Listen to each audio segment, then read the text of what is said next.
The problem with conflict in the workplace is not that it happens, but that we have an incomplete paradigm about it. The usual response to conflict is to fight or flight. The synergistic response is positive engagement and discovery. For example, an employee might speak to her boss about some stupid thing the company has been doing. The typical boss hears a complaint, but the synergistic boss hears an idea. He hears her out because he knows that she cares enough about the company to want to improve it. Conflicts over turf or territory are tough conflicts. For example, someone from corporate headquarters shows up and says, "I'm here to help you."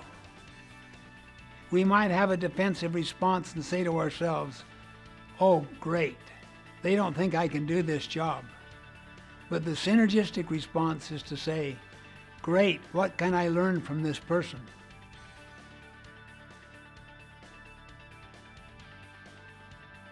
The typical fight or flight responses are rooted in the paradigm that sees difference and differences as a threat. Usually we either fight over our differences or flee from them because we have a defensive paradigm born of insecurity. There are many examples of this approach at work. We see it in the CEO who won't listen to different points of view. We see it in the project team that walks out of the room in outrage when their plans are questioned. We see it in the single-minded sales manager who runs the region by the philosophy, my way or the highway.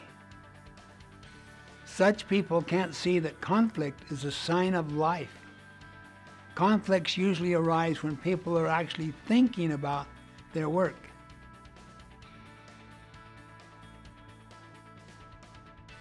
I believe that conflicting or diverse viewpoints are a gift.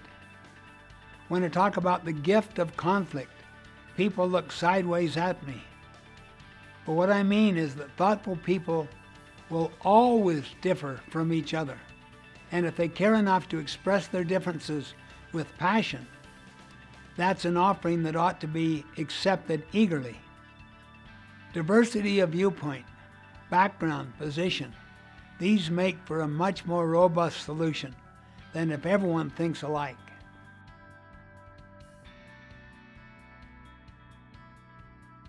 If I'm a third alternative thinker, I am fascinated, not threatened, by the gap between us.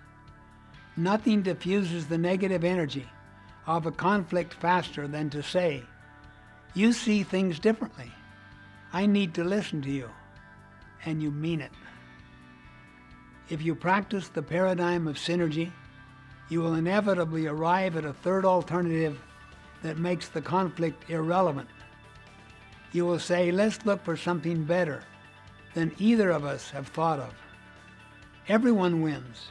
Everybody is energized. Often you won't even remember what the fight was about.